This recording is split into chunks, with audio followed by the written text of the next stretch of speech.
సంఘటనలు నిత్యం మనం ఎక్కడో చోట చూస్తూనే ఉన్నాం.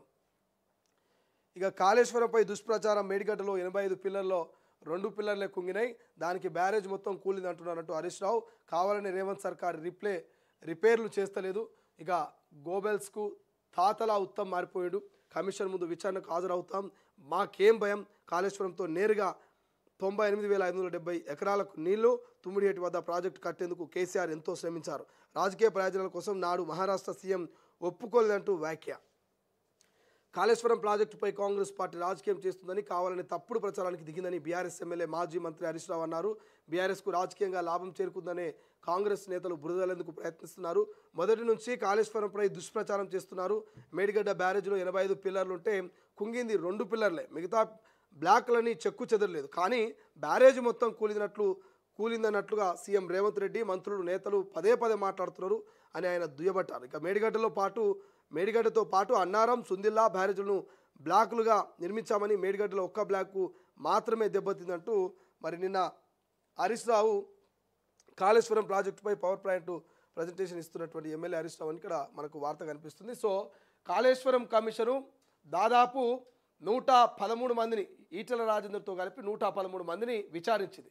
అందులో పనిచేసినటువంటి మాజీ ఈఎన్సీలు కావచ్చు, మాజీ ఐపీఎస్, ఐఏఎస్ లాంటి ఉన్నత స్థాయి అధికారులను కూడా, మరి కింది స్థాయి అధికారి వరకు కూడా దాదాపు 112-13 మందిని విచారించి అంత డేటాను క్రోడీకరించి, ఇక ఇప్పుడు 9వ తారీఖున హరీష్ రావు పోవాలి, 11వ తారీఖు నాడు కేసీఆర్ పోవాలి. ఈ 9న మరి కాళేశ్వరం కమిషన్ ముందుకు పోయే ముందే పవర్ పాయింట్ ప్రజెంటేషన్ ఇచ్చిండు హరీష్ రావు.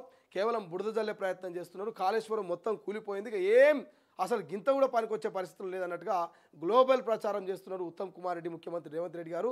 ఇక ఒక పిల్లరు లేదా 2 పిల్లర్లు మాత్రమే డ్యామేజ్ అయినాయి, అవి రిపేర్లు చేస్తే సెట్ అయిపోయేదానికి ఇంత ప్రచారం, ఇంత చర్చలు ఎందుకని నిన్న మొత్తం పవర్ పాయింట్ ప్రజెంటేషన్ ఇచ్చిండు. గతంలో శ్రీశైలం ప్రాజెక్ట్ కావచ్చు, నాగార్జున సాగర్ కావచ్చు, శ్రీశైలం కావచ్చు, చెప్పుకుంటూ పోతే శ్రీరామ్ సాగర్ ప్రాజెక్టు, ఎస్ఆర్ఎస్పి కావచ్చు, ఇట్లా ప్రాజెక్టుల నిర్మాణానికి గతంలో ప్రభుత్వాలు ఎన్ని కోట్లు అనుకున్నాయి, ఆ ప్రాజెక్టు నిర్మాణం అయిపోయేసరికి ఎన్ని కోట్ల ఖర్చు వచ్చింది, ఇట్లా పూర్తి స్థాయి లెక్కలతోటి కంపారిజన్ చేస్తూ ఇక మరి ఈ కాళేశ్వరానికి 1,20,000 కోట్ల రూపాయలు అయ్యింది. వాస్తవమే, మేము అనుకున్నది 86,000 కోట్లు అనుకున్నాం. ఆ తర్వాత అది మెల్లమెల్లగా పెరిగి 1,20,000 కోట్ల దాకా పోయిందని చెప్పేసి నిన్న హరీష్ రావు పవర్ పాయింట్ ప్రజెంటేషన్లో భాగంగా ఆయన వర్షంలో ఆయన చెప్పిండు.